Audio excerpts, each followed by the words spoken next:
Hello there, and welcome back to another episode of the Downforce Debrief. As ever, I'm Phil Ivaniuk, and with me is Alex Gillard. Alex, how you doing?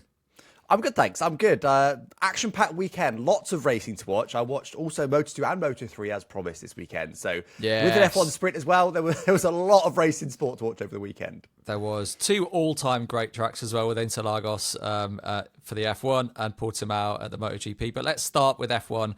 Now, Alex, I've got a note on our G doc which tells us what we're going to talk about, and it just says Piastri shafting, and that's that's the first thing to talk about. So, not the best weekend for Oscar. Feels like the sweaty fingers are starting to lose their grip on that Drivers' Championship this year, perhaps. So, let's appraise his weekend, starting with that sprint race turn one incident.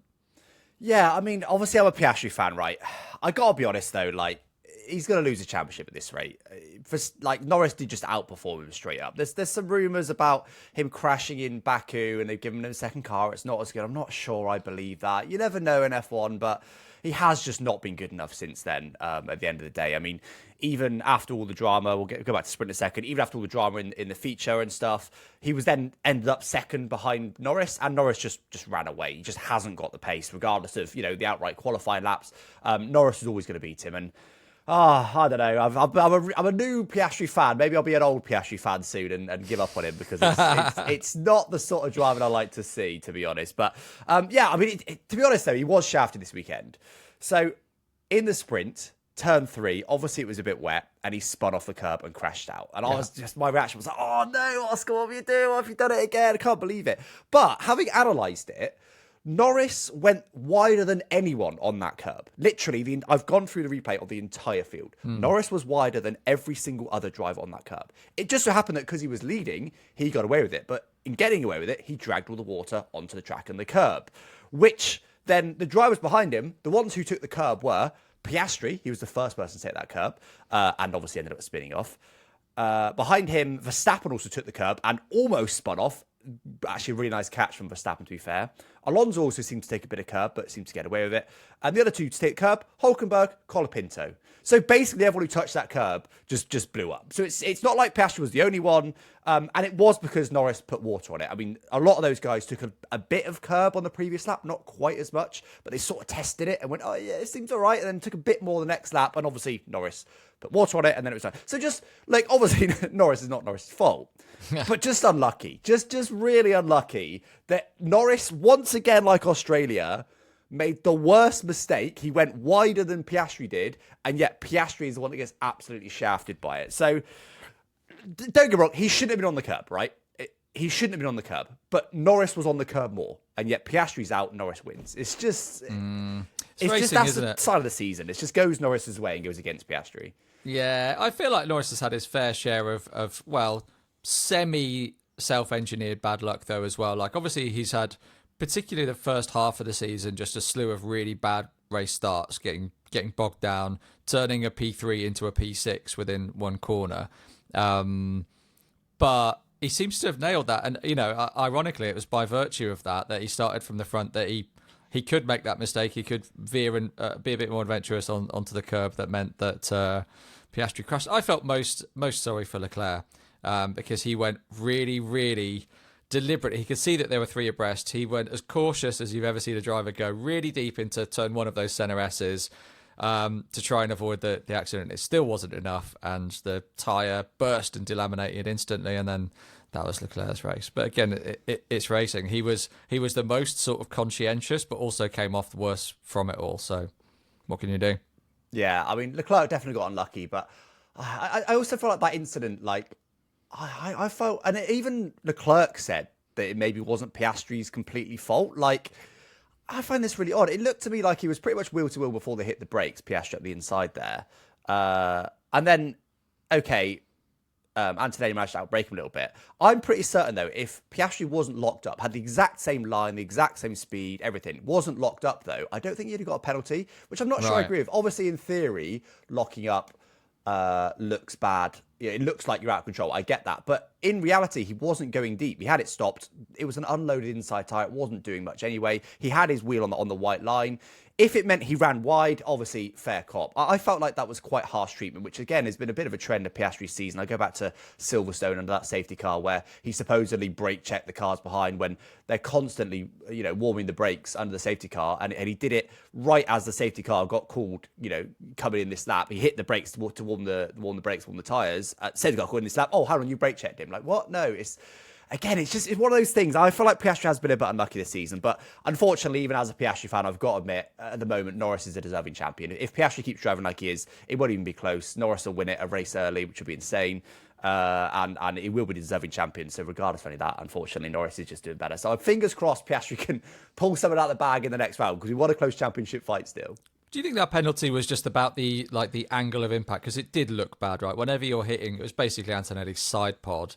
They weren't close to being, wheels adjacent to each other. Was it just the angle of incidence? And I think, I take the point on locking up, but if that starts to be a real factor in penalties, then you could see drivers who haven't locked up realise that they're not going to make the corner, they're going to hit another car, and so lock up so that they've got something in their back pocket in the telemetry when they're called into the steward's office. I think it looked bad based on where he hit Antonelli's car, personally. I don't know. I mean, he's up the inside. It was by the time there was contact, he was about halfway up his inside. I mean, what have you got to get? Is it front wheel to wing mirror? I think is technically the racing rules in F1. Right. But regardless, he was pretty much wheel to wheel before they hit the brakes, so he was there. Hit the brakes. Antonelli outbrakes him slightly. He's still there. He can't just disappear. Do you know what I mean? He's still there, and his left wheel was on the white line. I mean, what more can he do? He obviously can't back out at that point. Hence, he's locking up, trying to sort of slow the car down and try to avoid a collision. And then that's the ironic thing of all of it, of course, is that the lockup was him trying to avoid the collision. It wasn't because he's done something outrageous and massively brake late. He'd done a normal move, but he could see that Antonelli was coming across at him, so he locked up trying to, not hit him, and he got a penalty for it. I genuinely think if he didn't lock up and just sort of embraced Antonelli turning in on him, he would have, got away without a penalty. But the thing is, Antonelli got lucky to get away with it. Like you said, Leclerc was unlucky for sure. Antonelli was very lucky. Two pieces of contact, quite big contact that resulted in Leclerc out and just survived. If Antonelli was out of that race, he'd only have himself to blame. Again, Piastri can't disappear. Regardless of technical fault and penalties, Antonelli could have very well been out of that race. And you look back and say, well, what, he can't disappear, mate. Just give him a bit more room. So I felt like it was a racing incident. I mean, you could definitely argue it was triggered by Piastri going for it up the inside there, 3 wide, but this is racing. I think overall was a racing incident. I felt like the penalty was harsh. So did you think the penalty was fair then? I think 20 years ago it would have been a racing incident for sure. Was there a massive safety issue there? Probably not. The way that all 3 cars going 3 abreast into turn 1, very unlikely that anyone's going to get flipped. And there's, it's quite low speed because, it's turn 1 at the start of the race. So I don't think penalties needed to be handed out in the name of safety. I think it was probably better when you could go a bit more hell for leather in turn 1 and there wasn't then 10 minutes of legal proceedings to figure out what was going to happen. But I think, to the letter of the law as it currently stands, I can see why the penalties were doled out. They did across the board that race. They seemed harsh, to be honest. I think maybe it's the nature of the track with so many sort of S's that you do need to just stuff one up the inside, and you always risk locking up, particularly in those conditions. And then when people got it a bit wrong, 10-second penalty, out of nowhere.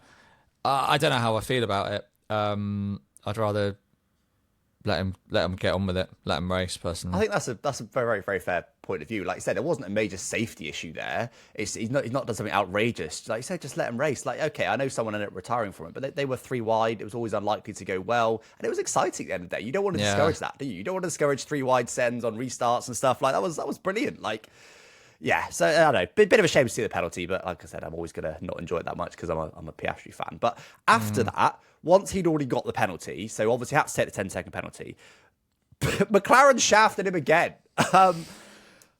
So I've full-on analysed this. I actually made a YouTube video about specifically this, a 12-minute YouTube video. I'll try and keep it less than 12 minutes here. But basically, overall, obviously they needed... It was actually about 11-second gap to the cars behind because they end up doing a slightly slower pit stop because normally they are, the wheel guns are on the wheel nuts before the car is stationary. So they effectively steal a little bit of stationary time there in a normal pit stop. But obviously the car is already stationary when they start the pit stop. So they actually do a slightly slower pit stop in terms of stationary time with the penalty. So he actually needed about 11-second advantage over his rivals in order to come out ahead of them with the same pit strategy.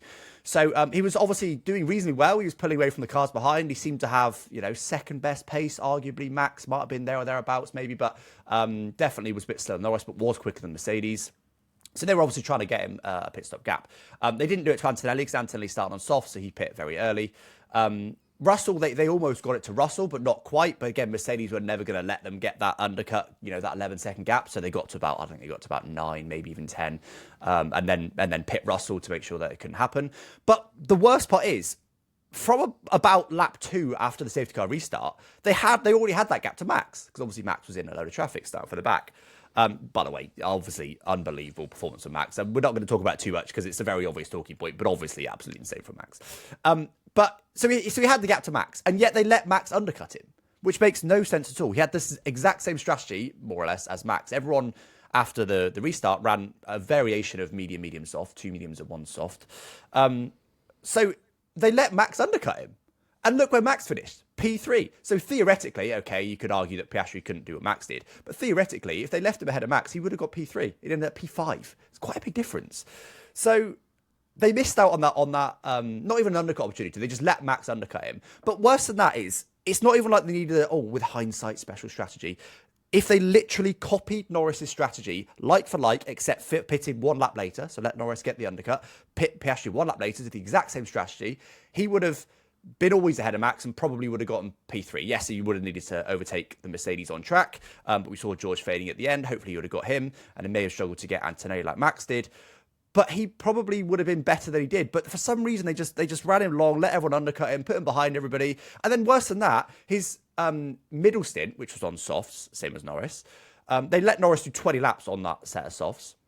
They only let Piastri do 13 laps on the softs, which was one of the shortest stints on the softs. They just didn't let him use those tyres. One more layer, I promise, is that when they pit him eventually from softs to mediums for that final pit stop, he came out directly behind Behrman. So it's not even like they were like, oh, hold on, Behrman's almost going to undercut us quickly. Let's get out ahead of Behrman. No, they put him behind another car. It was just such a terrible strategy. Obviously, he got Behrman pretty quickly, so it wasn't a big issue.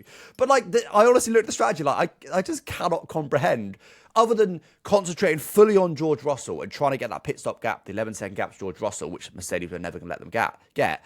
I don't know what the hell they were playing at. It was absolutely insane. I mean, what Did you notice any of this, Phil? Do you think they've shafted him? I assume you have a bit more of a moderate review than me, but hit us with it. I must confess that I didn't have quite the same granular eye on exactly how many laps he was on the soft tyre. You make a compelling argument. It sounds like he was on a suboptimal strategy. I'll say that much. I think what I got thinking about is when you mentioned Verstappen, I get so annoyed about the hyperbole. It's my own bias, really, but people talk about Verstappen like he's turned up to that race in like a 1989 Vauxhall Carlton and he's somehow keeping pace with Formula. Like, he is, at the end of the day, like a very accomplished Formula One driver in like what's probably quite a competitive Red Bull package, which is only really drivable by Max, and that team has been built around him for the last getting close to a decade. So, like, when he turns up and is able to drive that car really well and the other driver isn't, I'm like, well, yeah, like, that's his car. Everything about it, like, they've gone to him and be like, Max, mate, how would you like the brakes? Like, where would you like to be sitting in the car? And everyone else that's driven in that car has been like, it's impossible. It's like operating a mouse on 100% difficulty. It's just, it's really front-endy and no one can do anything with it. And then in the comments, in the YouTube highlights, everyone's like, this is the era of Max Verstappen. Can't believe what he's managed to do. Yeah, he's finished P3 in like what's probably a really good car at a track that he likes a lot. I don't know. I just don't like him. Because you literally didn't even mention their pit lane start. I know that's obvious, but you didn't mention that. You said, oh, you got P3, well done, mate. Like, the thing is, right, and here's the question for you. If you could put any other driver in the field in any of the cars in the field, do you think any of them would have been able to go from pit lane to P3? Because I think the answer is no. Not a single driver. Not Norris, not Leclerc, not Hamilton. whoever in any car. I don't think anyone else could, because I do think Max is the class of the field. I do think there would have been some drivers that could have got, P5, pretty close to it. Don't get me wrong. I'm not saying everyone else wouldn't have even been in the top 10, but I honestly think Max just is the class of the field, and I do think he deserves the hyperbole. What do you think? I think when you look at, let's take Piastri's race, the disadvantage that he was at turn one with damage, with a penalty, with the track position that he was then in, to recover to where he was with a strategy as bad as you described, suggests that perhaps Lando in that same car that had, the lap delta over the rest of the field maybe could have done. Like, he's not known for his incredible racecraft and, squeaky clean overtakes and things through the race. He's not often had to do that. But on sheer pace, potentially he could have done. Any other drivers in any other car, really, I think you would need to be in the McLaren, or you would need a car that is so built for you specifically, which, maybe only Leclerc can say that. And that's maybe why, and we'll get onto this momentarily, why Hamilton struggled so much both this weekend and this season in general. But I think if you're in the fastest car, or a car that you're so at one with, it's possible. But I also just don't want to give Max anything, because he's good enough at getting it for himself. He doesn't need my help. I spoke about this on the stream the other day, that I didn't used to like Max very much, but he has grown on me a lot. I do think he's taken off quite a lot of those more controversial parts of his personality and driving style to some extent, compared to like 2021, which was peak like Verstappen, horrible to brake checks and just like, bad stuff, like me above everyone else. Because he still does the stuff that we don't like to see, like someone accidentally gets in his way on his quali lap, so he'll do the same back to them. And I don't like that stuff, but you kind of got to some extent, it's the champion's mentality. I just think he goes a bit too far in it. I don't know. I don't know if it's because he's a multi-champion now or whatever, or he's gotten a bit older. I think he's mellowed a little bit, and he's not quite as harsh as he once was. Because I used to really not like him and the way he goes about things, but I think he's all right these days. But you're still the same? You don't think he's improved at all? I almost agree with you. I think in general, he's becoming a bit less dislikable. But this season... What a compliment. A bit less dislikable. A bit less. But this season, he did drive George Russell off the track by deliberately crashing into him at Barcelona, which is like an absolutely extraordinary move for the ages. Like, worse than Vettel doing it to Hamilton, because they were going at safety car speed. That happened in, during racing conditions, and Verstappen was angry because he had to give a position back. It was like, do you know what?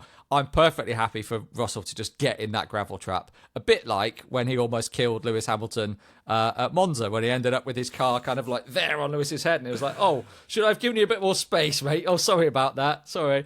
So it was a reminder that it's still in there. I think you just, it is that champion's mentality. It will always be in there. Like, that's what he's been, when Jos Verstappen first, started stirring the components in that test tube when they were breeding the perfect Formula One world champion, like, those were the building blocks of him. So it'll always be in there. I do agree that he's mellowed out a little bit because he's got the success. He's got marginally less to prove, but like, his instincts are always there. And when that red mist comes in, it's dangerous. I love it. Incredibly controversial points there, but I won't comment further on them. But it is interesting. I think he has mellowed a little bit, but you are right. He is still prone to a head loss. I go back, was it last year? Yeah, it was last year.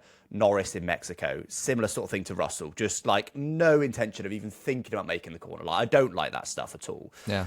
But equally, it's exciting, isn't it? Like, as long as he's not doing it every weekend, like 2021 was too much, and before that was probably too much at times. There's the odd head loss there, but I kind of like having a driver a bit of fire on the grid. You never know what's going to happen. You cross him, you could end up upside down in the wall. I don't like it, but it makes for great entertainment, and that's at the end of the day what we want to see. As opposed to the Piastri element, which is less of a personality, really almost too much of a team player, hasn't really got that champion's mentality level of, he's always going to do what the team asks him to. He might moan a bit over the radio, but he's always going to ultimately do the right thing. I kind of want to see a bit of fire. So, yeah, I wouldn't say I'm a Verstappen fan. I don't generally like the way he goes about things, but I've come round to appreciate having him in F1, put it that way. I agree, and it does make for better racing. One of the most entertaining seasons for decades was 2021, and that was because at least 50% due to Max. I think it was a shame that, like, imagine if you're a TV writer and you've written that 2021 season and you go, right, what do we do for 22? Well, what I think should happen is that that Red Bull is utterly dominant and Max just wins every race and there's zero stakes. And like, oh, what about Hamilton though? Oh, he finishes probably P5 or 6. Race in, race out. Would that be good? Should we do that for the follow-up? Yeah, great. They lost so much momentum. It was such a shame. Obviously, you can't really engineer it, but drivers like Max, like Michael Schumacher in his day as well, that are fiery, that do the unexpected, they do make for some of the more memorable, iconic moments in the sport, just as long as everyone walks away from them. I don't think Norris is that though either. Norris is he's got a bit more hunger than Piastri, but he's nowhere near Max. He's sort of the giggly guy, isn't he? That sort of, I don't. He'll try and go against the team, but ultimately he'll do the right thing and we'll just giggle about it in the interview afterwards. I don't think Norris necessarily has the champion's mentality either, but unfortunately he does seem to have the upper hand on Piastri at the moment, so he probably will be champion. But yeah, I mean, speaking about champions, should we talk about Ferrari and about Lewis Hamilton in particular? Because obviously Leclerc is doing very well at the moment. He's just doing Leclerc things. We've kind of come to expect that from him. We talked earlier about how I'm getting unlucky, but I honestly feel like at the moment, and again, I mentioned this on stream the other day, because I feel like Hamilton is unlucky at the moment. I genuinely think he's more or less got on top of that car. He's more or less on level with Leclerc. Not quite, but he's not far off. And he gets so much hate. And I know it's because he's one of the most famous F1 drivers of all time, but there's so many people still calling for him to retire, give up your contract early, let a young driver have a go, yada, yada, yada. But he's doing well. Like, the last couple of races in a row, in both Q1 and Q2, he's been right there with Leclerc, right there, like within a tenth. And it's fair to say most, teammates aren't normally within a tenth. Like, that's very close. I mean, Piastri the last few races has been like 3 tenths off. I mean, do we even dare mention Tsunoda and how far he's off Verstappen? So he's within a tenth of what everybody knows. Leclerc is a very decent driver. It's not like we're comparing him to Tsunoda, right? Leclerc, everyone thinks is like a champion in waiting, right? Just needs the car and he'll probably be champion at some point. So he's within a tenth of him consistently. He does seem to, struggle from time to time with that absolute edge needed. For example, if they both get to Q3, Leclerc, even if Hamilton's beat him in Q1, Q2, Leclerc will normally beat him in Q3 because he's just got that extra little, he's just able to pull that extra out of the bag, which Hamilton seems to have lost. He definitely used to have it. He seems to have lost. I do think he is past his prime. I do think he's lost a little bit of edge, but I think he's doing well. And let's not forget, Sainz was a bit more competitive with Leclerc, but Sainz struggled to beat Leclerc as well.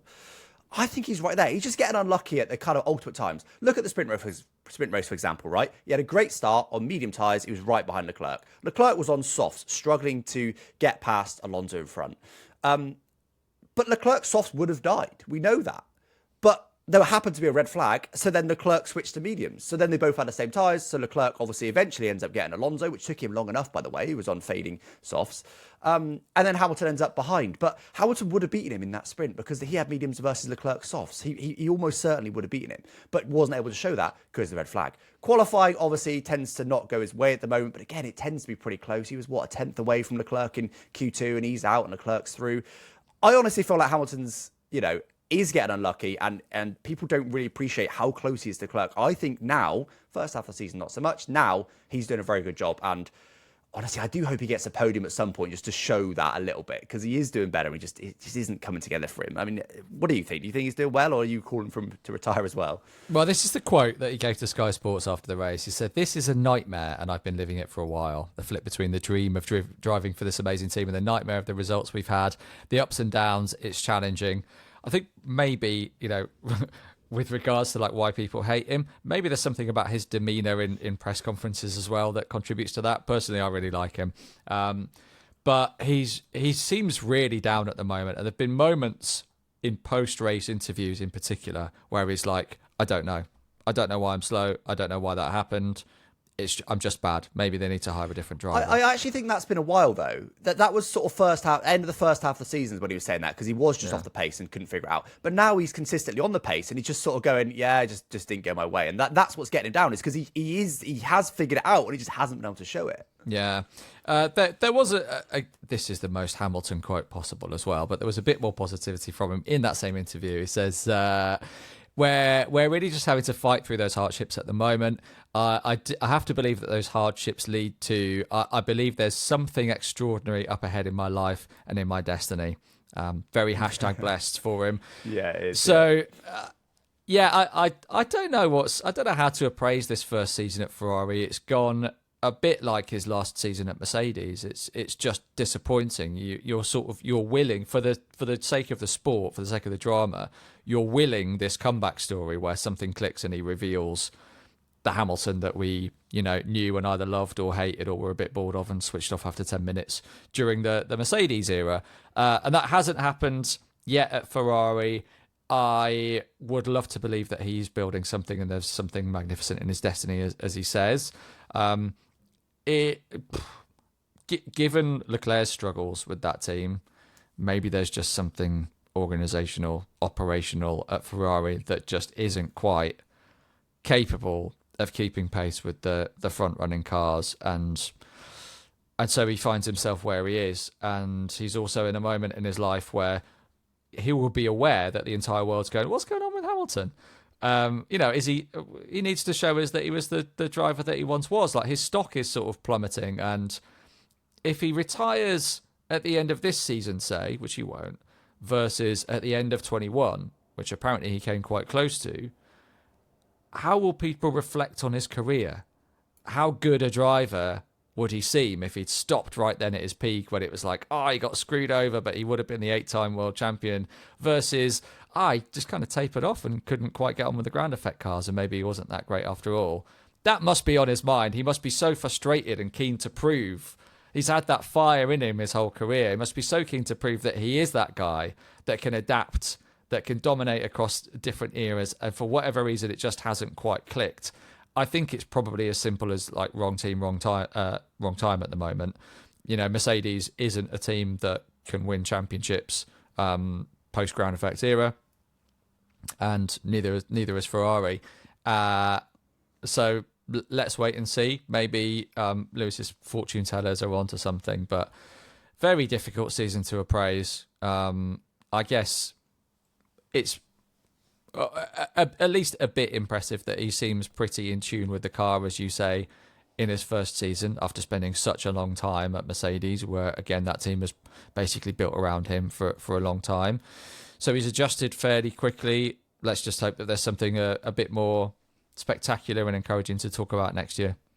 Yeah, I think so. You mentioned about having a multi-year deal recently as a sort of bit of a comeback to people calling for him to retire, which implied that it was like 3 years. He definitely didn't. I don't know. I can't remember the exact detail of it, but it definitely, to me, sounded like it was a 3-year deal. So this year and 2 more years. I do think. I don't think he retired at the end of this year. I do think if next year is more of the same, even though he is doing all right at the moment, I do think that he would consider retiring. It's an interesting point about legacy. I think if he retired after 2021, that looks bad because you always give it up. Like, I got defeated. I can't. I'm going to run away. But if he won that championship and retired, I think it looks good. He's like, do you know what? That's it. I've just peaked. Like, I hand over to the next generation now. Like, I'm 8-time champion. I'm happy with that. But I think Hamilton's a lot like Rossi. I think that they're very similar in a lot of ways, not personality-wise, but like sporting-wise. Because, Rossi was declined quite a lot. I mean, how many seasons did he have after his final championship season that he stayed in MotoGP? Quite a few, right? I don't know if you know off the top of your head, but like 6 or something? No, 11 years, I think. 11 years of MotoGP after winning the championship. That's unbelievable. And to me, that actually garners more respect because he just loved it. He just wanted to race. And I know we obviously controversially came close with the Marquez incident, which we talked about previously, but he was competitive, but never quite able to get that championship. I know he had a few years Ducati and whatnot, but still. So I don't think he necessarily, going back to Hamilton, necessarily loses respect for carrying on, especially as he is genuinely, if he can show he is genuinely competitive, like Rossi did. Okay, maybe not quite what he once was, but he's still a decent driver-rider. And like I said, I think he's shown at the moment. I just think he needs, people look at top results, right? People don't look at, you were within a half a tenth of Leclerc, that was decent. You finished right behind Leclerc, that was decent. You seemed to have better race pace than Leclerc in that race, but couldn't quite beat him. That was decent. People don't look at that; they just look at the headline results. So he needs a podium or two, because Leclerc seems to keep popping up on that podium. He needs a podium or two, I think. He's going to, I still hope he gets one this season, just to show a headline result of look, I'm doing all right here, because that's what he doesn't like to big up himself too much, but that's what he's implying in his interviews. Like, here we go again. Stuff's just not really quite going my way. But because he knows he's close. He knows he's doing pretty much as well as Leclerc. So I think I'm excited for next year. It's interesting you mentioned operationally at Ferrari, because I do think there's a few things that they don't quite get right. But I am excited for next year. I think that's the year that Fred Vasseur has been aiming for this whole time. I think next year will make or break Hamilton's. Not going to make or break his career. He's obviously a very successful driver, but it will decide whether he goes, actually, do you know what? I really have just lost it. I'm not quite what I once was. So see you later, guys. Or he may well. I do still think he could be champion. It's going to be hard to beat someone like Leclerc or Verstappen or even Norris in the same car. But put him in a Red Bull last year or the year before, even with Tsunoda or somebody as his teammate or Perez as your teammate, I think he's champion. So he can still beat most of the field. It's just that he's not, unlike some other drivers maybe, he's not afraid to go against the class of F1, which is Leclerc. So bit of a baptism of fire, I suppose, by putting yourself up against Leclerc. But I don't know. I just still think wait and see. I think wait and see. Next year, I'm withholding judgment almost completely to next year. I'm just saying it's not as bad as it would seem for Hamilton this year. And next year I'm excited for, and it will tell a lot of stories, I think. Yeah, so one of his poorer Interlagos memories this year, but Hamilton has had some extraordinary times Interlagos, and got me thinking about the drama over the years that we've seen at that particular circuit, because of course it used to be where the Formula One Championship concluded, so we had a lot of title deciding, wet dry conditions, spectacular cinematic races there. So I was curious, Alex, about your all-time top Interlagos moments. I mean, it's mostly comebacks, isn't it? I mean, straight away what comes to mind is Verstappen in the wet, making all those overtakes. That was unbelievable. I think that was even during the dominant Mercedes era, wasn't it? And he just turned up and just somehow managed to beat it. It was unbelievable. Hamilton's comeback, which I think was 2021. Yeah. Overtaken Verstappen, who was obviously doing Verstappen things, very reluctant to let him pass, showing him off track and stuff, but still managed to come back all the way through field. I know, it had a spicy engine, whatever. There's definitely a couple of comeback stories there. There's also a pole position. Was it Hulkenberg who got his first pole and then ended up bottling in the race? That one comes to mind. Obviously, 2008, Hamilton winning his title there over the, is that Glock? That's obviously an all-time moment of F1. There's so many moments, isn't there, of Brazil? And I don't know what. It's a really good talking point, because I want to compare it to like Abu Dhabi. Have you got any in Abu Dhabi? Because that's been the season finale now for probably 10 plus years. Yeah. I can't think of a single. I suppose Hamilton trying to park the bus in front of Rosberg to try and make something happen was kind of exciting, but ultimately nothing happened. Beyond that, and I guess 2021, purely because it's season finale, the controversial Michael Massey stuff. Yeah. Beyond that, I feel like Brazil, even within the timescale that Abu Dhabi has been on the calendar, I feel like Brazil has got more exciting moments. Is that rose-tinted glasses or something? No. What do you think? I agree. My prevailing memories of Abu Dhabi season finales are 2021 was incredible, but what I think of is like race radio moments. It was sort of decided less on the track and more in that downtime where you could hear all the negotiations going on and like, "No, Michael, that's so not right. No, Michael." It wasn't really like the racing on the track. And then there was one lap and you go, "Oh, that's the championship then, is it? Cool." I also remember Alonso getting stuck behind Vitaly Petrov for about 9,000 laps in a really, really frustrating anticlimactic season finale. When would that be? 2012? Something like that, when Vettel won his, would it be third or fourth? One thing that's come to mind, Kimi Räikkönen's "Leave Me Alone, I Know What I'm Doing." That was Abu Dhabi, I think. So it's all radio moments, isn't it? Yeah. Whereas Interlagos, it's visceral. I'm usually imagining in my mind's eye that there's just teeming rain. It's like it's Vettel having spun. Oh goodness, what year was that? Maybe that was 2012 as well. Oh yeah. Vettel's backwards. He's right at the back of the field. You're like, right, Alonso's got this in the bag. Massa's up front. His ultimate wingman. Alonso gets to second. You know that they're going to, swap over at some point. So Alonso's going to get the victory, and somehow Vettel works his way through the field anyway and wins the championship. Leads to that, like, eternally memed moment of Alonso just going with his helmet, just thinking about, how has this happened again? How am I the guy that just keeps losing these championships? 2007, similar story for Alonso and Hamilton when Raikkonen won it in Interlagos, because the other two, did they both crash out? There was at least one Mercedes in the wall that determined the championship there. So, Raikkonen, an underdog story. Like, obviously he's a legendary driver, but he was third in the championship going into that race and then ended up winning the championship. I also remember an incredible wet race. I think it was 2002 or 3 when Giancarlo Fisichella ended up getting the win because they had to do the results on countback. It was an insane crash. Alonso, what's the corner? It's the penultimate corner of the race. Obviously, you're super high speed, that banked corner just before you get onto the main straight. He went into the tyre barrier there. I've never seen a car from that era in more bits, less of that monocoque. So, and I think Webber might have even crashed into him. It was a super scary crash. So they ended the race.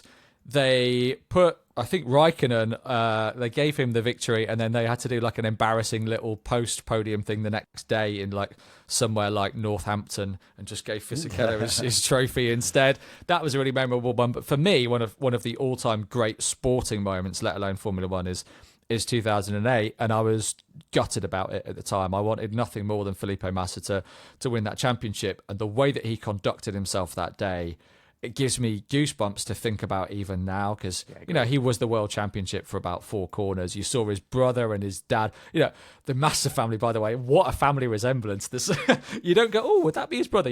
That's Felipe Massa's brother. They are like peas in a pod. Everyone celebrating. You could hear the roar of the crowd, and then, is that Glock? And it was Glock, of course. And still not necessarily forgiven Glock for going off, letting Hamilton through. So he got 7th place, and that was enough for him to win the championship by, I think it was a single point. Massa gets on the podium in front of his home fans. Obviously, there hasn't been a Brazilian world champion since Ayrton Senna. That home crowd thought that they had one for a few corners. He gets up there. He's in floods of tears, and he just celebrates in the most magnanimous way. He's obviously heartbroken, but do you know what? He's like, he conveys with his body language, I did everything I can. I'm proud of what I did. Thank you for your support. All of that, just, you could see it in his eyes. He goes over and he congratulates Hamilton, and it's just the most heartbreaking and emotional moment in one of the best in all of sports, and only slightly marred by the fact that he's undergoing lengthy legal proceedings to try and win that championship back in court at present, which is less romantic, but there you go. I completely agree. It's so interesting, isn't it, looking back? And I feel like over the last 20 years, we've had a lot of those moments. I also, not at Brazil, I don't think, but I think of Button, like his wide eyes in that helmet when he was like, yeah, like, we are the champions sort of thing. Like, there's loads of these amazing moments, which I feel like we haven't really had for quite a while. And even 2021, Verstappen's first championship went down to the wire. I don't recall any insane celebrations. Obviously, he was over the moon, but I just felt like it didn't quite have that same. It was dramatic, but it was dramatic for off-track reasons. You know what I mean? Like, it was a bit weird. And obviously, the last couple of years, Max has won fairly comfortably in the end, with dramatic moments along the way. But I haven't really had that season finale. And because a lot of these moments do come down to just the fact it happens to be the last race, which is why Abu Dhabi spends so much money to be the last race, to try and get these 2021 style moments, because they do stick in your mind much more than the other moments of the season. Yeah. But I do think Brazil's got something extra to that. I do think it's partly the climate, just the weather, the fact that we do get some crazy weather, but not like Suzuka level crazy, which is like, oh, it's a typhoon, we can't race. It's rarely like that, but it does rain quite often. So it's like, it creates those spicy moments. And obviously the track layout definitely helps with the ZRSs, the sort of switchbacks you get. What's interesting though, is this year in the sprint, we saw it really hard to overtake. But it just so happened that Pirelli brought the tyres that we want to see in this race, where the hard barely worked. And it was a 2-stop for everybody. And look at the amount of overtaking we had. Verstappen would not have been able to do what he did if it was a boring 1-stop like most of the other races are. So this year that happened to happen. Whether that's a track characteristic, whether that's just the luck with Pirelli, I'm not too sure. But you're right to bring it up, because it is interesting looking back and seeing, especially framing these moments in terms of like what springs to mind, what is most memorable at this particular track. And you're right, I think Brazil probably has, certainly in recent memory, more memories than most. I think Suzuka would, if you look back a bit further, would definitely have some pretty spicy moments as well with in the Senna era. But I do think, I think Interlagos is probably one of the tracks with the most memorable moments of any track in F1. I think that's fair to say. I would agree. Yeah. Should we talk about MotoGP, Alex? Oh, go on then, shall we? Yeah, you're like, right, come on, we got F1 out of the way, let's do it every week. This is the moment you look forward to. This is dessert. This is a dessert course for me. So, yeah, MotoGP. Was it a bit boring? I don't know. I love MotoGP, don't get me wrong, but I feel like the feature race was a bit dead, wasn't it? It was looking like it was going to be kind of exciting in the first maybe 5 or 10 laps, and after that it was like, oh well, that's decided then. But then contrast that with the sprint, which was, I don't know if my memory's bad, but one of the best sprints we've ever had in the sprint era. I don't know. I mean, you sometimes get battles for the lead, but three-way battles for the lead like that was properly close.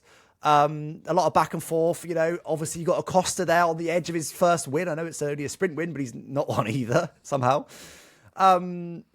I really, really enjoyed the sprint. I thought it was fantastic watching, and then the feature was the complete opposite of that, I guess, because of tyres. But I don't know. What did you think of it? Did you think it was boring, or as a MotoGP aficionado, did you think that you absolutely loved it? It was your best race you've ever seen? Yeah, it's a shame, isn't it? Because Portimao is such a good track, both for either Formula One cars or MotoGP bikes, but especially the bikes. We saw a lot of little clips during the practice sessions and in quali of bikes just taking off. Jack Miller every year manages to do a little jump over the crest of the hill, and you see it in slow-mo, and that's cool. Somkiat Chantra had an awful accidental wheelie moment where he's like back more than 90 degrees doing a terrifying wheelie over. He was fine, he managed to land it, but like, did you hear why that happened though? It's because he tried sixth gear, thinking, oh, sixth gear will be fine because it's top gear, like the revs will be relatively low, I'll be fine. But apparently, I don't know if it's all teams, but Honda don't run the wheelie control in sixth gear. So in other words, in fifth gear, I know it's the crest, but they need that wheelie control just to keep the front end down. Yeah. Suddenly switch to sixth, no wheelie control, even though there's lower power in the lower rev range, and it just suddenly was like, it's sixth gear wheelie. I know it's a crest, but that's insane. Wow, I didn't know about that, but that says something about how much torque is in those bikes and how much throttle control is needed. Well, no, I think the opposite. I think it tells you how much electronics are doing. If you tried sixth gear and suddenly almost flipped off the back of the thing in top gear, and then fifth gear, the electronics are really just keeping that front end down along with the aero. I think it shows you how much they're doing. Yeah, good point. Well, I'm relieved that he stayed on the bike, but it shows you, how difficult that track is to ride. It's fascinating to watch a bike go around and do a lap, flat out in quali. So it should make for a fantastic race. Unfortunately, in the feature race, it meant that everybody just spread out as the race went along. I think, the gaps were like about 3 seconds from Bezzecchi back to Marquez, and then about another 3 seconds back to Acosta, and then it was more than 10 seconds back to the rest of the field. And so you're just watching bikes tour around and watch their tyres and make sure that their tyre pressures are okay, which was a real shame.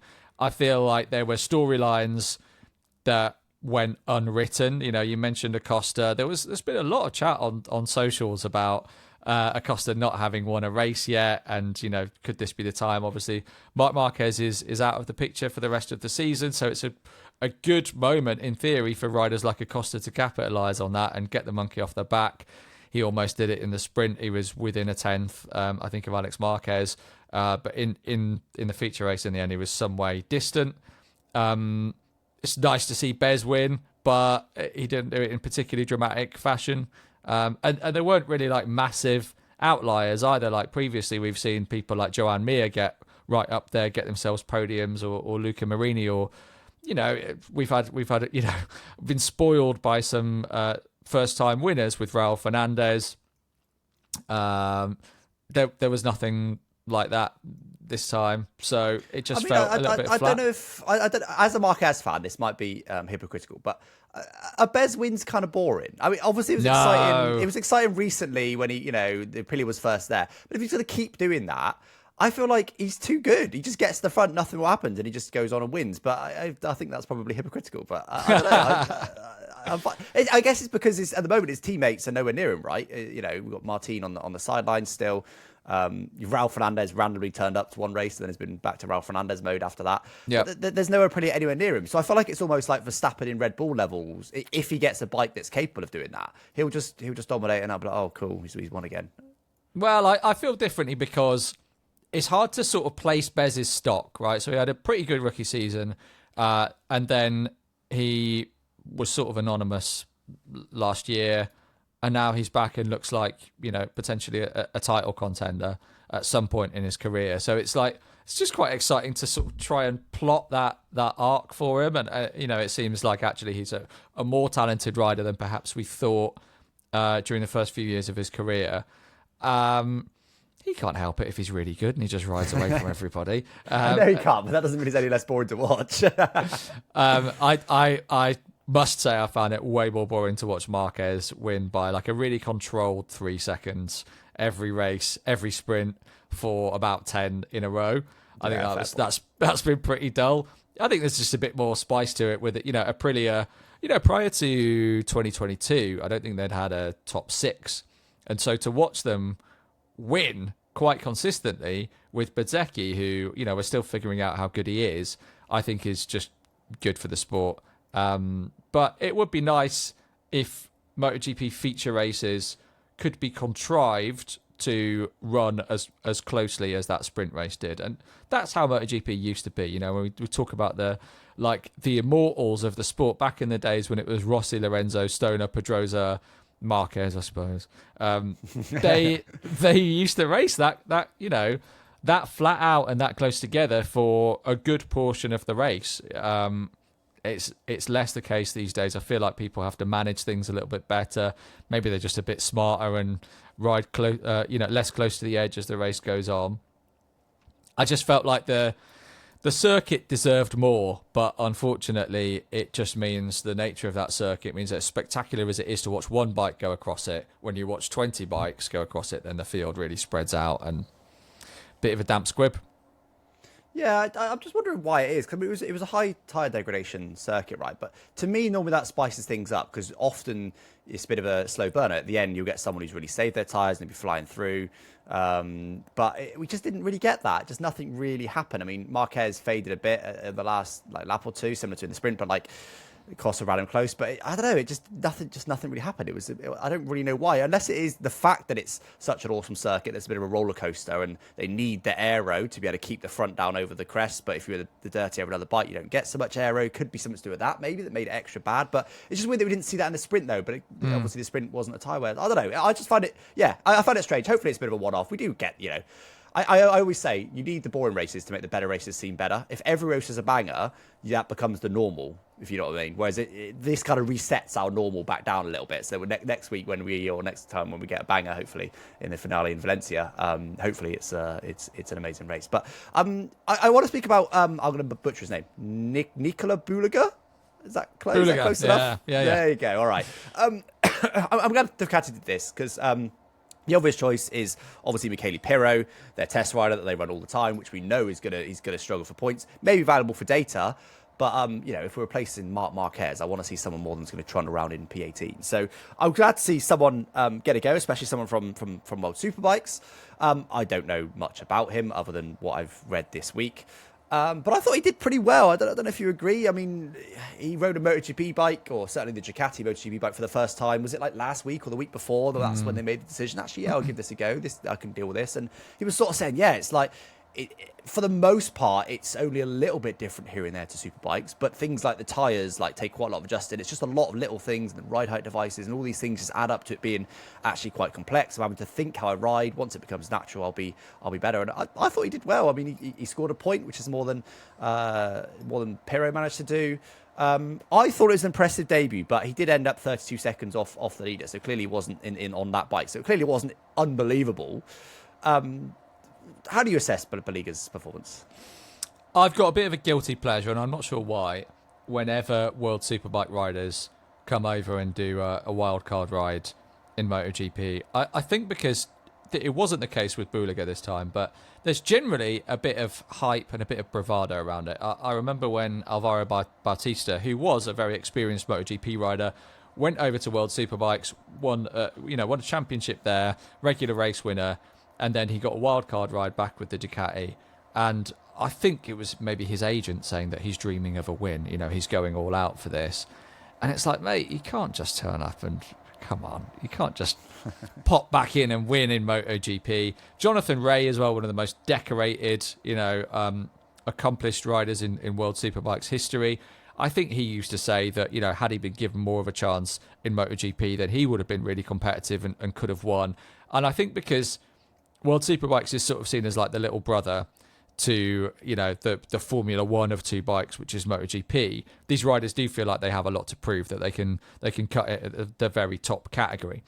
It's only really Neil Hodgson, who was, a fantastic World Superbikes rider and a world champion. He's the only one who's super candid about it and says, like, honestly, it was just a nightmare trying to adjust to that bike. He got a go on the Ducati, and I think it was, I want to say 2004 or 5, and he just couldn't adjust. It was like going from racing cars to bikes. Wow. So with all that in mind, I think Buliga did do quite well. He is quite experienced. Like, he came up through the usual route, which would send you to MotoGP. So he competed in Moto3 and in Moto2. I think he's, between those two categories, he's got 98, 99 races. He didn't get the ride, didn't get the call up into the big bikes, so went over to World Superbikes, and he's been really, really impressive there. Fought this year, obviously, with Toprak for the championship, was involved in quite a controversial incident that sent them both off the track, and I think it was in the Superpole race. I don't know my eye quite as much on World Superbikes. I feel like they race sort of 7 times each time they turn up at a different circuit, but one of the races they had a controversial incident. Toprak ended up winning it. To turn up, to make, such quick adjustments to that super specialised hardware, which isn't really anything like the superbikes that he's used to. They're carbon brakes for starters, so you need to be way, way more gentle on the brake pressure. I think it is probably quite a good result for him. If he gets further opportunities, maybe he can build on that. I think he's done himself proud. But I don't like it when World Superbike riders turn up and act like I'm really good in World Superbike, so I should be competitive here as well, because it's not the same. Yeah, it is interesting, isn't it? And I do think it says a lot when a MotoGP rider who's decent, like Bautista, goes over to Superbikes and sort of dominates. And you think, okay, so he's clearly decent, but he was pretty average in MotoGP. And then when it happens the other way, they barely scrape a point. And it's like, oh, okay. And obviously, he's only had one race. Like, I think we've got to be a little bit fair. He's not had a whole season like Bautista did. I think Bautista also had a very good bike, but still managed to dominate. So look, I'm excited to see what he does in Valencia. Hopefully he can, obviously he's learnt a lot this weekend. Hopefully he can sort of almost revise on what he's learned and kind of think it over, like, oh, okay, so that happened there, and okay, just get everything straight in his head, because he's had so much more time on the bike. So obviously Valencia's a bit of a unique circuit, though. It's a bit of a weird one, isn't it? So we'll see what he does there. But I mean, look, technically he beat Pecco in the feature race. So Pecco, did I hear the commentators say that he's now crashed out 4 races in a row? Which is like, that's unbelievable. 4 feature races in a row. That's unbelievable. That's like, I guess he's just decided, look, I don't care anymore. I'm just going to push, and if I fall off, I fall off. Because he didn't even seem upset. When he went out to the garage, he didn't even seem annoyed. I think he might have smiled and waved at the camera or something. I can't remember exactly. But he didn't even seem annoyed. He was just like, yeah. Like, I think he's just embraced this now and just gone, yeah, it is what it is. He might just be on a data harvest at this stage. Like, I'm going to ride on the limit. I'm going to try some different things and just learn from where exactly the limit is. Who knows? But is he going to lose? I mean, he's surely going to lose 3rd in the standings. Is he going to in there? I'm just looking at the standings now. Couldn't he go down to 5th in the standings? If things carry on, well, if he keeps DNFing, then yeah, I think he definitely could lose at least one more position. So he's currently 4th, about 40-ish points, something like that, behind, about 35 points behind Bezzecchi. So probably. Well, that's already done, isn't it? So he can't get 3rd anymore. Yeah. So Acosta is only 3 points behind him. So Acosta basically just has to beat him in Valencia, and unless he turns up and has one of his random weekends where he decides he's actually good, I think that's quite likely. I mean, 5th place on that bike where your teammate has won it with, what was it, like 6 rounds to go or something crazy? Like, Mark Marquez still leads the championship by 100 points. It hasn't raced now for, 3 or 4 races? So it's absolutely insane, isn't it? It's ridiculous. Absolutely insane. So I guess we'll see on that one. I guess we'll see. But, I mean, Bezecchi's obviously performing a lot better now. I mean, do we think they can get... We talked about this a bit last week, but do we think he can carry that form over to next season? Do we think he's a genuine championship hope? Is that overhyping him? I don't know. What do you think? I think based on the progress that the bike has made, because we have seen Raul Fernandez win a race this season, like that's a sentence. That suggests that the package is good, right? It's sound. And Bezecchi is really attuned to it. And it took him a few races at the start of the season to do it. And obviously he was up against Marc Marquez in some of the most dominant form we've seen him his whole career. For him still to have managed to win races is a really exciting indication that they're building something special at Aprilia. And obviously they've been also without Jorge Martin for by and large the entire season, unfortunately.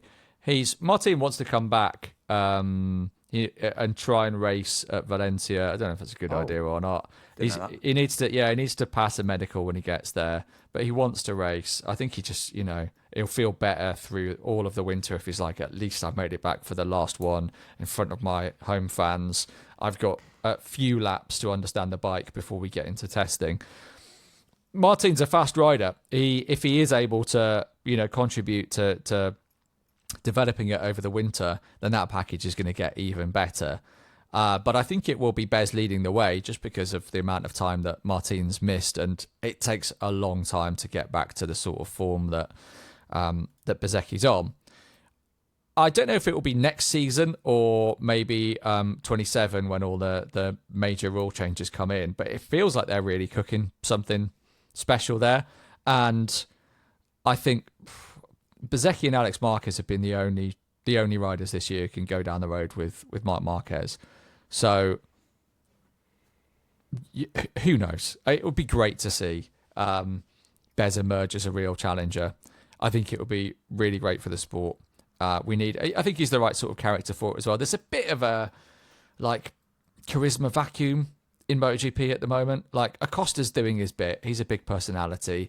He's good for a soundbite in an interview, but Alex Marquez, he's a really fast rider. He looks like an absolutely lovely guy who just loves his family and loves racing and is a really hard worker.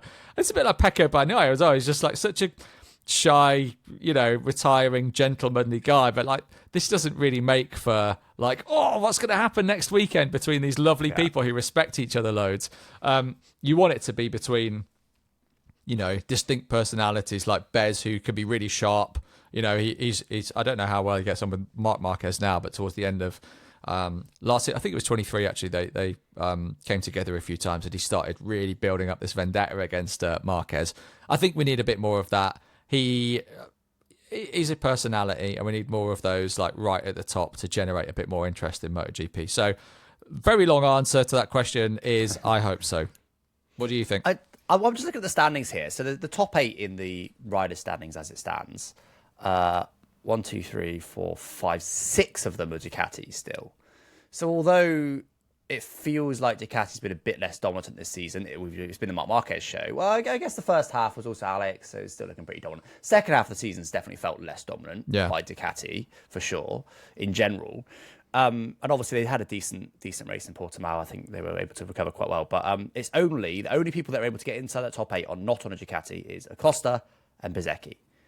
So, and I agree. I think they've both got decent personalities. And I mean, it would be amazing, wouldn't it, next year to have, if it ends even vague like it is now, if Acosta can keep getting regular podiums, even if he can't quite, I mean, hopefully he wins at some point, but can't quite get regular wins. If he can get regular podiums and Bezecchi and, say, Mark keep knocking each other off, there's still a chance for Acosta to get a championship next season, potentially, I think. But it will depend on, obviously, KTM turning up next season with a little bit of change in their back pocket and obviously also on the form continuing. I'm a bit worried that Ducati have probably just sort of gave it up on this year because they saw it as one very early on with Mark's form. And you'd hope, looking at Bagnaia's issues and try to figure out what's going on with him, and they'll have a decent step forward next year. Obviously, the engines are frozen, but hopefully they'll be able to figure out, because it's fair to say that the GP25 has been, I'm not going to call it a stinker, but it's not been the step forward they hoped for. The fact that Pecco was desperate to go back to the GP24 exactly as is, having seen what Alex Marquez was able to do on it. It's been barely an improvement. So I think they'll be hoping for a bigger step next year. So I guess time will tell. Time will tell. I do think, like I said, look at the top 8 of the championship. Clearly, Bez and Acosta are the standout performers, who are the ones that are able to do it on non-Ducati bikes. But yeah, so then finally, as I said at the top of the podcast, I did watch Moto2 and Moto3 this weekend. I did do as promised. Whee. Not gonna lie, I had to force it a little bit, but that was more because there was so much on. I think if F1 wasn't on, or at least F1 didn't also have a sprint race, it was okay. Because with F1, it was 2 qualifying sessions and 2 races, double what I'd normally watch. And then obviously MotoGP, as always, had a sprint and a feature. So that was already 6 racing sessions I had to watch. And then I had to force myself to watch the 7th and 8th of the weekend. I'm not a massive TV sport guy that just wants to sit down and watch football all day. That's not me. So I watched it Monday morning in the end. I squeezed it in just about. Yeah. But anyway, Moto2, I thought was decent. I think it helps that there's still a championship fight alive, and I was obviously the fact that I don't really know any of the riders, the fact that they kept bringing up the championship positions, I think was really helpful. So I could clearly see who is who and who's doing what, and obviously we very nearly saw a champion crowned in Portimao, which would have been amazing. Then obviously Moto3 doesn't have that championship situation, but that helped. But setting that aside, I think Moto2 felt a lot like MotoGP. It was like almost like a dumbed down version of MotoGP, without the aero, without all the potential issues that MotoGP is facing at the moment. So that was good. I felt like the Pirelli tyres were able to give the riders a bit more support and not just do, look at Pecco's crash, right? It's just like, there was no notice. It was just like, didn't seem to be sliding, or he must have been trail braking, but it didn't look like he was in really deep, trying to square it off and trying to just about not go deep. And it just, boom, that's it. He was on the floor, gone. There was still some low sides and stuff in Moto2, obviously, but I could be wrong on this. It did feel like there was maybe the tyres were a bit better and a bit less prone to just suddenly going, which is always good, allows the riders to push a bit more. But then Moto3, I didn't get along with. I skipped most of the Moto3 race. I kind of skimmed through it. And it's for the reasons that I gave previously. It just feels a bit, I'm going to say farcical. That's too strong a word. But I just didn't like that it was all about the slipstream. And, we had, it was exciting on the face of it, because we were about 5 wide at one point in the middle of the race, which in theory is good. But in reality, it's like, but it's just because of slipstream. And I know people managed to pull away at the end and stuff, and it did seem to be a deserving winner as far as I could see at the end. But it just feels a bit odd. It just cheapens it all for me. Like, an overtake isn't special. It's like, oh cool, you're close enough that you had a run and you got a slipstream and you went past him. Nice, well done. And it didn't mean anything. And the fact that we had about 10 bikes halfway through the race within about 2 seconds, it just cheapens it for me. It doesn't feel like it's, I'm not going to say deserving, but it just doesn't feel worthwhile. It feels like, it just feels cheaper. I don't know. And I just didn't gel with it. It didn't help there wasn't a championship fight. I didn't gel with it at all. I will say I was expecting to see a bit more, to feel like it was a bit more amateurish and a bit more like, what the hell is this guy doing? Like, you sometimes get an F2 and F3 and you think, what the hell is, like, what is that move? Like, that is ridiculous. There wasn't any of that, to be fair. It was all, the racing was largely the same, but just the slipstream factor did just kill it for me a little bit, unfortunately. So, for feedback on my feedback, what I like about Moto3, right, is that because there is so much overtaking throughout the entire race, it means that overtakes aren't really just for position. They're strategic. It's like the perfect race in MotoGP, in Moto3 rather, if you can't just lead from the front and try and break the pack, as Kilo's managed to in the end. If you can't do that, then you want to sit there in about 5th for the entire race, looking after a little bit of tyre, but also keeping your powder a little bit dry. And then with 3 laps to go, you make your moves and then you go off and win it. So that way, the riders that you're battling with don't really get to see your lines. They don't, get to learn your braking points and spend a few laps sort of stalking you to figure out where they can dive bomb you in that last 2 or 3 laps. But in order to stay around P4, P5, P6, you've constantly got to be overtaking. So, it's overtake or be overtaken. So as you're watching people doing that, you're appreciating that they're overtaking to stay where they are rather than overtaking for position. And you also see a lot of the rider's personality in how they go about those moves, whether they're really rash, like, oh, I don't like the fact that I've lost momentum and 2 or 3 bikes have lapped me this lap, so I'm just going to dive bomb somebody into turn 1, or whether somebody is like, right, I'm going to take a really wide sweeping line, I'm going to try and get them all on the straight.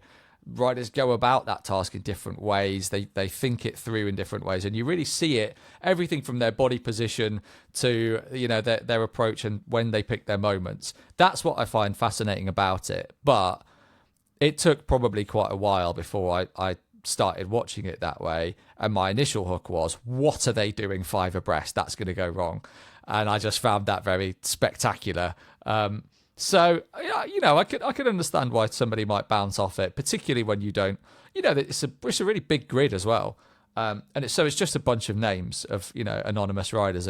These riders in Moto3 don't have a particularly high profile. So, it's like watching, horse racing or something, unless you start getting and you know how you feel about horse racing from the previous episode. So I can understand why it's maybe not an immediate hook.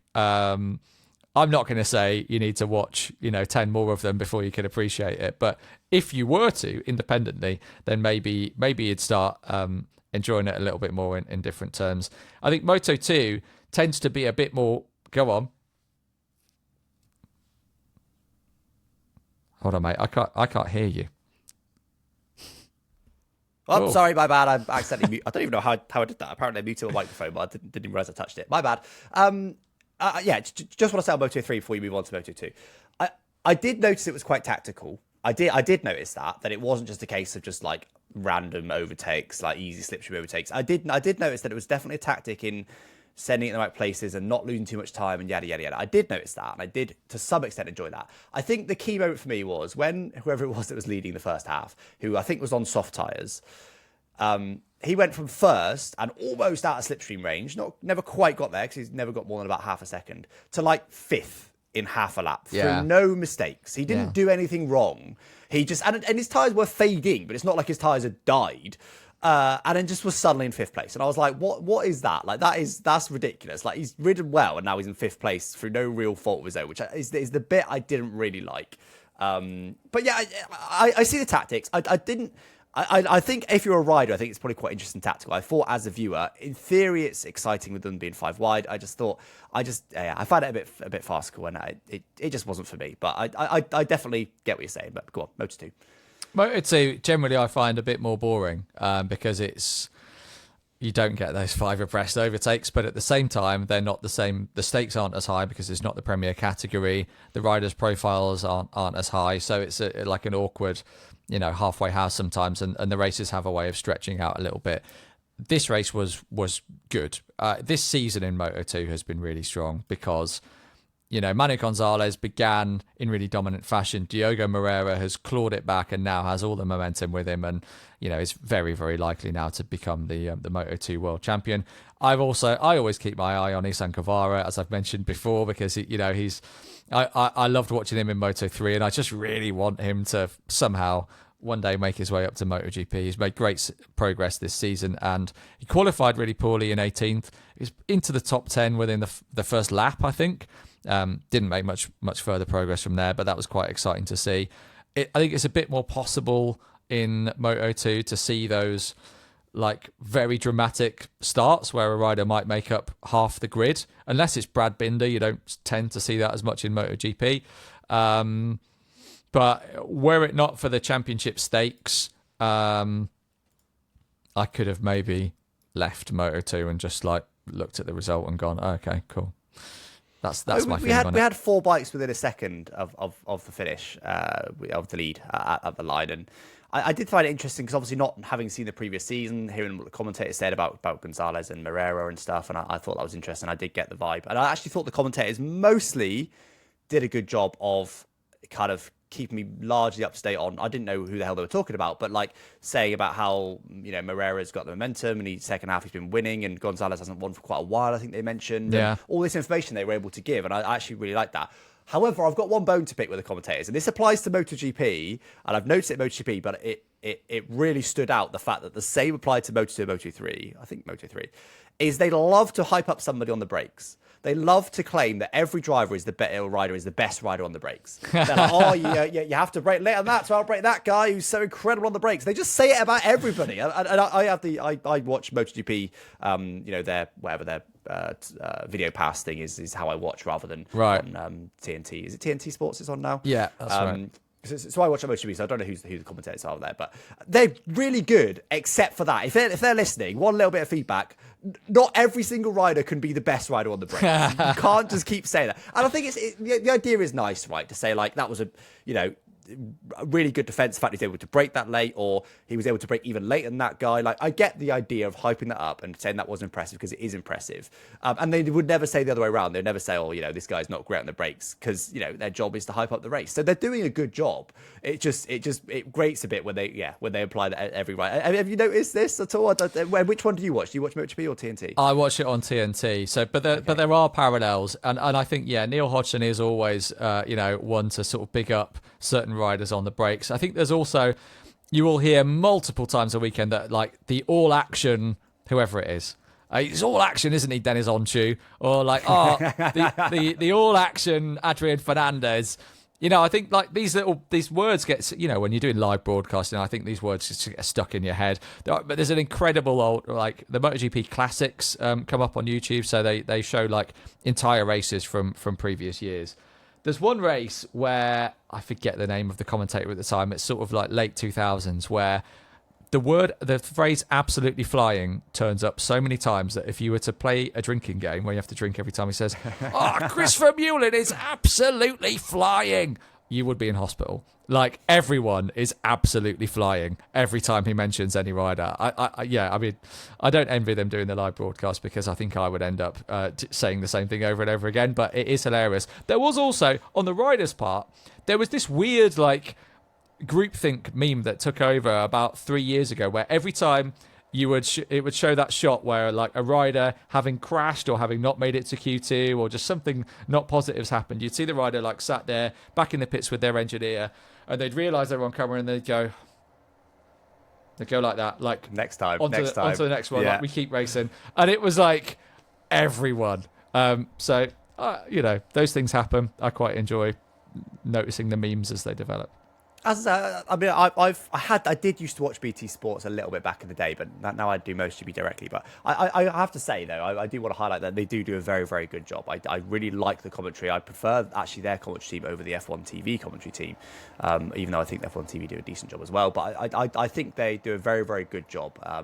This is very much nitpicking here. It's not like they're terrible commentators or whatever. I also really like that they concentrate quite heavily on lap time. I think this is something that F1 could do more of. Yeah. Is they constantly shouting out a fastest lap, and it's a bit different, obviously, because F1 has tyre changes, so you're going to get faster laps as the fuel burns off and as they get new tyres.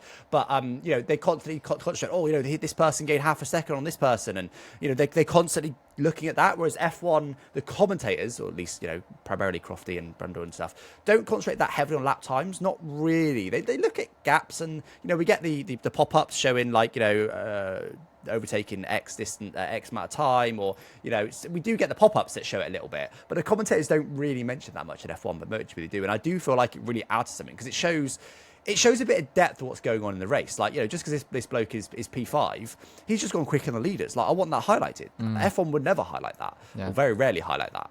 And like, oh, hold on, what's this guy? Is he got better tires? Like, is he starting to push now? And I find that side really interesting. So, but yeah, anyway, that's MotoGP. Just a little dig on the commentators there to end out the podcast. Why not? But there we go, guys. That was another episode of the Downforce Debrief podcast. Hopefully, you guys enjoyed.